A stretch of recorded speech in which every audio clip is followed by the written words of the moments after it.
नमस्कार विद्यार्थी मित्रांनो, आज आपण या व्हिडिओमध्ये LLB 5 इयर्स 2025 चं कॅप राउंड 3 चे कॉलेज प्रेफरन्स हे ऑलरेडी आपण दिलेले आहेत. ज्या विद्यार्थ्यांनी दिले नसतील ते विद्यार्थी इन्स्टिट्यूट लेवल राउंडमध्ये कॉलेजचे प्रेफरन्स देऊ शकतात. आणि खूप विद्यार्थी कॉलेज प्रेफरन्स द्यायला विसरलेले आहेत. सो ज्या विद्यार्थ्यांनी कॉलेजचे प्रेफरन्स दिले आहेत, त्या विद्यार्थ्यांनी आता पुढे काय करायचं आहे? कोणत्या गोष्टी पुढे होणार आहेत, जसे की अल्फाबेटिकल लिस्ट कधी पब्लिश होणार आहे, फायनल मेरिट लिस्ट कधी होणार आहे, त्यानंतर तुमचे कॉलेज अलॉटमेंट कोणत्या दिवशी लागणार आहेत, याची सर्व माहिती तुम्हाला या व्हिडिओमध्ये मी देणार आहे. पूर्ण व्हिडिओ बघा जेणेकरून सर्व डाउट्स तुमचे या व्हिडिओमधून क्लिअर होतील आणि तुमचं कोणतेही कॉलेजला तुम्हाला अलॉटमेंट झाल्याच्या नंतर ॲडमिशनला तुम्ही प्रॉपरली जाऊ शकता. सो ॲडमिशनची डेट सुद्धा यामध्ये तुम्हाला सांगणार आहे मी. पूर्ण व्हिडिओ बघा. ठीक आहे. जस आता आपण यामध्ये बघूया, की कॅप राउंड 3 चे जे काही कॉलेज प्रेफरन्स द्यायचे होते, ज्या विद्यार्थ्यांनी दिले नसतील ते विद्यार्थी इन्स्टिट्यूट लेव्हल राउंड जे राउंड असेल त्यावेळी तुम्ही देऊ शकता. पण ज्या विद्यार्थ्यांनी दिलेले आहेत ती 23 ऑगस्ट ही लास्ट डेट होती.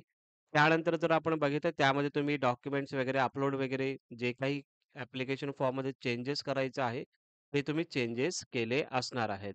आता पुढे जर आपण बघितलं तर पुढची प्रोसेसमध्ये आता जे काही ज्या विद्यार्थ्यांचं पार्शियली व्हेरिफाय दिसत असेल, डॉक्युमेंटसाठी पार्शियली व्हेरिफाय दिसत असेल, तर ते व्हेरिफाय तुमचं 26 ऑगस्ट 2025 पर्यंत तुमचे जे काही तुम्ही डॉक्युमेंट्स अपलोड केले असतील, ते तुमचे 26 ऑगस्ट 2025 पर्यंत तुमचं व्हेरिफाय होणार आहे. डॉक्युमेंट्स व्हेरिफाय झाले का तुमची अल्फाबेटिकल लिस्टमध्ये तुमचं नाव येऊन जाईल. कुणाचं जे नवीन विद्यार्थ्यांनी आता कॉलेजच्या प्रेफरन्स म्हणजे आता नवीन फॉर्म वगैरे फिलअप केला असतील असे विद्यार्थी आणि ज्या विद्यार्थ्यांनी कॅप राउंड 1 आणि 2 मध्ये ऑलरेडी पार्टिसिपेट केलं होतं, ऑलरेडी कॉलेजच्या प्रेफरन्स कॅप राउंड 1-2 मध्ये दिले होते. तर अशा विद्यार्थ्यांनी फक्त कॅप राउंड 3 ला आता फक्त तुम्हाला कॉलेजचे प्रेफरन्स फक्त द्यायचे होते. बरं ते तुम्ही दिले असतील तर तुम्हाला काहीही प्रॉब्लेम नाहीये. त्या विद्यार्थ्यांचं आणि नवीन विद्यार्थ्यांचं अल्फाबेटिकल लिस्ट ही जी राउंड 3 साठी जी पब्लिश होणार आहे 28 ऑगस्ट 2025 रोजी ही डेट आहे. या डेटला अल्फाबेटिकल लिस्ट ही पब्लिश होणार आहे.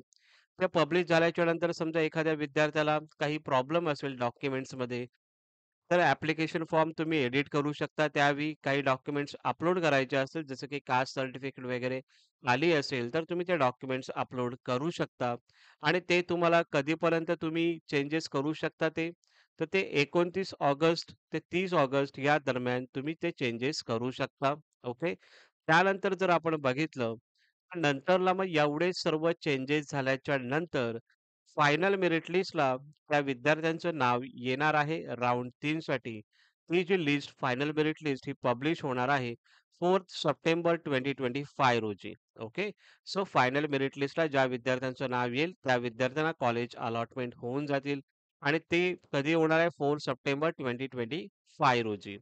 त्यानंतर कॉलेज अलॉटमेंट होणार आहे कधी, कधी तुम्हाला समजेल की तुम्हाला कॉलेज अलॉटमेंट झालेलं आहे. तर 8 सप्टेंबर 2025 रोजी तुम्हाला समजेल की तुम्हाला कोणता कॉलेज अलॉटमेंट झालेलं आहे. असे विद्यार्थी मग कॉलेजला ॲडमिशनसाठी जातील. ती जी डेट आहे 9 सप्टेंबर ते 11 सप्टेंबर या दरम्यान तुम्ही ॲडमिशनला कॅप राउंड 3 साठी तुम्हाला जायचं आहे. सो यामध्ये आपण बघितलं अल्फाबेटिकल मेरिट लिस्ट कधी पब्लिश होणार आहे, फायनल मेरिट लिस्ट कधी पब्लिश होणार आहे, त्यानंतर कॉलेज अलॉटमेंट कधी होणार आहे आणि त्यानंतर तुम्हाला कॉलेजमध्ये ॲडमिशनसाठी कधी जायचं आहे, ती सुद्धा डेट्स यामध्ये तुम्हाला मी सांगितलेलं आहे. ओके. सो अशा पद्धतीने पुढची प्रोसेस असणार आहे. आपण एवढे व्हिडिओ बनवून सुद्धा काही विद्यार्थ्यांनी कॉलेजचे प्रेफरन्स दिलेले नाहीयेत. कारण की त्यांना ती डेट समजलीच नाहीये, कधी कोणती डेट्स होती. त्यासाठी रेग्युलर व्हिडिओसाठी, रेग्युलर अपडेटसाठी हा चॅनल सबस्क्राईब करून ठेवा. जेणेकरून तुम्हाला या सर्व इन्फॉर्मेशन प्रॉपरली तुमच्यापर्यंत भेटत राहतील. ओके. सो आय होप तुम्हाला या सर्व गोष्टी समजल्या असतील. काहीही प्रॉब्लेम असेल, काहीही डाऊट असेल, तर नक्की तुम्ही मला कमेंट सेक्शनला विचारू शकता. आणि हा तुमचा चॅनल आहे, जो डेफिनेटली त्याला सबस्क्राईब करा आणि तुमचे जे फ्रेंड्स असतील, तुमचे जे काही कलीग्स असतील, त्यांना सुद्धा हा चॅनल पुढे शेअर करा. Thank you so much.